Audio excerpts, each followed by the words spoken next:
करते हैं भारत तोड़ने की। क्या करा है, इतने सालों से भारत टूट ही रहा है। हिंदू मुसलमान को लड़वाने की कोशिश इन लोगों की थी।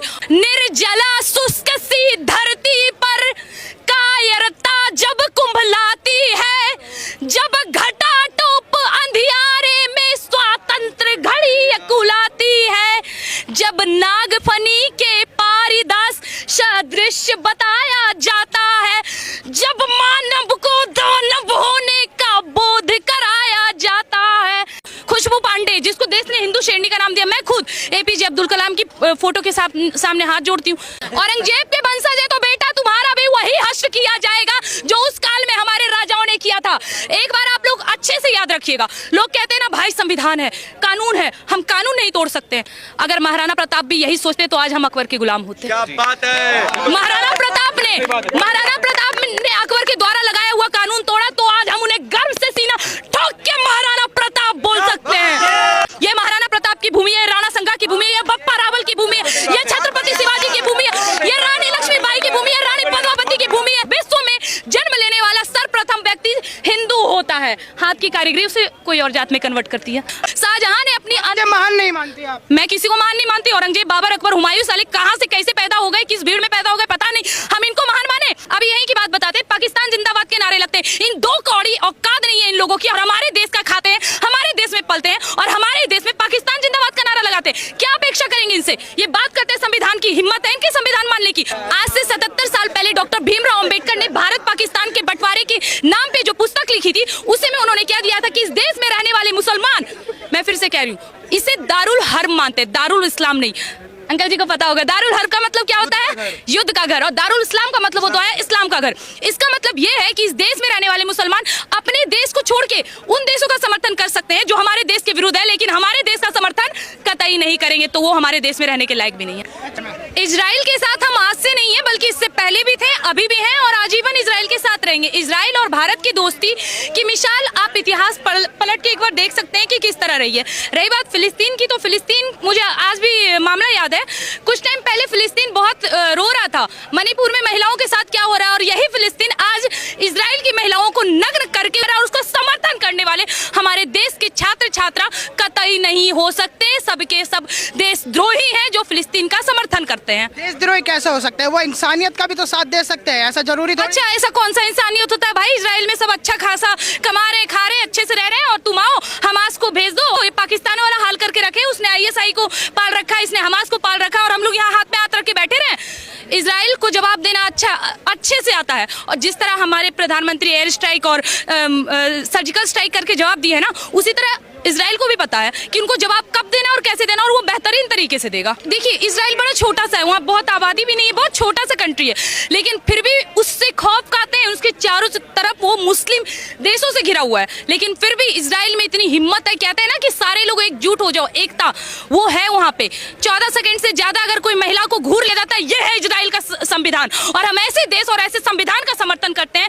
आप इस देश को, आप भारत के निवासी है ना, तो भारत जिसका समर्थन कर रहा है या जो भारत का समर्थन कर रहे हैं, आप उसका करेंगे या किसी और देश का करेंगे जो हमेशा हमारे विरुद्ध रहा है? अभी यही की बात बताते हैं, पाकिस्तान जिंदाबाद के नारे लगते हैं। इन दो कौड़ी औकात नहीं है इन लोगों की। अच्छा, आपकी इन बातों से ऐसा तो नहीं लगता कि हमारे जो मुस्लिम भाई हैं या फिर जो लोग सही हैं उनसे हमारा भाईचारा खराब हो जाएगा? भाईचारा की बात करते हैं, लोग कहते हैं कि आप बात ऐसी करते हैं हिंदू मुसलमान वाली। चलिए ठीक है, मैं बताती हूँ आपको पढ़ाना ना, मुसलमान को पढ़ाओ भाई।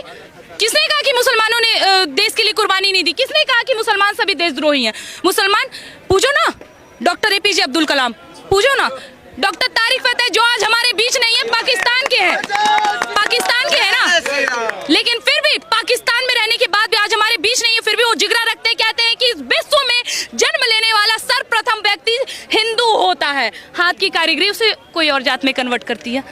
ठीक है, दूसरी नंबर बात, ये जो बार बार मुसलमान हिंदू मुसलमान भाईचारा, उनका भाईचारा कभी नहीं खराब हो सकता जो महाराणा प्रताप को भी पूजनीय मानते हैं और डॉक्टर एपीजे अब्दुल कलाम को भी पूजनीय मानते हैं। ये हिंदू मुसलमान एकता की बात करते हैं। हमारे मोदी जी, हमारे भारतीय जनता पार्टी के नेता, हमारे हिंदू नेता, हम खुद खुशबू पांडे, जिसको देश ने हिंदू शेरनी का नाम दिया, मैं खुद एपीजे अब्दुल कलाम की फोटो के सामने हाथ जोड़ती हूँ, एक मस्जिद बताइए एपीजे अब्दुल कलाम के नाम पर। चलिए छोड़िए, एक पार्टी का नाम बताइए जिसने अपने पार्टी का नाम रखा हो मुसलमान हमारे एपीजे अब्दुल कलाम के नाम पे। नहीं, इनको सिर्फ क्या करनी है, राजनीति करनी है। हिंदू मुसलमान को लड़वाने की कोशिश इन लोगों की थी, और आज क्या आरोप क्या है, भारतीय जनता पार्टी हिंदू मुसलमान करवा रही है ना। 47 में बंटवारा क्यों हुआ, धर्म के आधार पर? क्यों धर्म के आधार पर हुआ, क्यों हुआ? जिन्ना को बना देते ना प्रधानमंत्री, अगर आपको मुसलमान प्रधानमंत्री से दिक्कत नहीं थी, कम से कम देश का बंटवारा तो नहीं होता। 6 महीने के बाद ऐसे भी वो लुढ़क गए थे, देश तो हमारा ही था। लेकिन केवल और केवल पंडित नेहरू इस देश के प्रधानमंत्री बने, इसीलिए आपने देश के बंटवारे कर दिए, और आज ये उंगली उठाते हैं कि भारतीय जनता पार्टी हिंदू मुसलमान करती है। एएमयू, जेएनयू, अधिकतर ही इनसे नारे लगते हैं, अफजल हम शर्मिंदा है। ये बात करते हैं भारत तोड़ने की, क्या करा है? इतने सालों से भारत टूट ही रहा है। अब भारत सही दिशा में है, विश्व गुरु बनने की ओर है, और भारत के सभी सच्चे भारतीय इस चीज का समर्थन करेंगे, अन्यथा जो इसके विरुद्ध जाएगा वो अपने अंजाम को भुगतने के लिए तैयार हो जाए। अच्छा पांडे जी, आपने पुराना इतिहास पढ़ा होगा, अक्सर हमारी किताबों में भी लिखा गया है कि देश में जब पुराना शासन चला तो मुगल शासन, क्या आप मुगलों को महान मानती? क्योंकि किताबों में लिखा है ऐसा। मुगल बहुत महान थे, हमें इतिहास पढ़ाया गया है। क्या हल्दी घाटी की युद्ध में महाराणा प्रताप हार गए, किससे हारे? अकबर। वो 1.5 फुटिया अकबर जो महाराणा प्रताप की कमर तक नहीं आता था, वो जिनके भाला की वजन नहीं थम पाता था, अकबर की बात करते हैं। उनका उस इंसान का डर देखो। महाराणा प्रताप जब जब युद्ध भूमि में उतरे हैं, अकबर की इतनी औकात नहीं हुई है कि महाराणा प्रताप के चेहरे के सामने आ सके। इसको कहते हैं डर, जो इतिहास ने नहीं पढ़ाया। ये सच्चाई है सर। लाल किला, ताजमहल सब मुगलों की तो देन है, आपको नहीं पता है? लाल किला, ताजमहल, उससे पहले लाल किला का नाम विष्णु स्तंभ, ताजमहल का नाम ताजो महल्या, तेजो महल्या है ना। हमारे महादेव की नगरी, हमारे विष्णु की नगरी, हमारे 33 कोटि देवी देवताओं के मंदिर तोड़े, महिलाओं को क्या रे छोड़ो। मुगलों को समर्थन मानते हो ना, मुसलमान इस देश के असली मुसलमान, जो मैं सबसे पहली बात बोल दूं, इस देश के आधा से ज्यादा मुसलमान तो कन्वर्टेड है, सब हिंदू से मुसलमान बने, ये चीज सब एक्सेप्ट करता है, 5 बात सब स्वीकार कर लेंगे। औरंगजेब के बारे में नहीं पता, ऐसा बताते उसके टाइम पे तो भारत की जीडीपी भी बढ़िया हो गई। अरे वाह, ये क्लैप है, जीडीपी बहुत बढ़िया।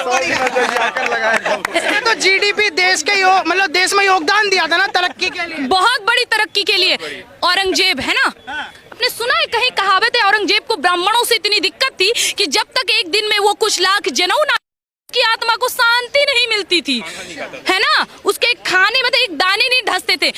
ये उनकी भूमि नहीं है जिन्होंने यहाँ पे केवल और केवल हमारे धर्म, हमारी संस्कृति को नष्ट करने के अलावा और कुछ नहीं किया। अच्छा, तो आपने हर जगह मंदिर की बात करी, तो हर जगह मंदिर थोड़ी हो सकता है, आप अभी मंदिरों की बात कर रहे हैं। तो हर जगह मस्जिद था। हमारा सनातन धर्म उठाइए जरा, ना आपको आदि मिलेगा ना इसका अंत मिलेगा। इसीलिए गर्व से घूमते हैं कि सनातन धर्म को डेंगू मलेरिया की तरह कुचलने वाले ये 2 कौड़ी के लोग। निर्जला शुष्क सी धरती पर कायरता जब कुंभलाती है, जब घटा टोप अंधियारे में स्वातंत्र घड़ी कुलाती है, जब नागफनी के पारिदास सदृश बताया जा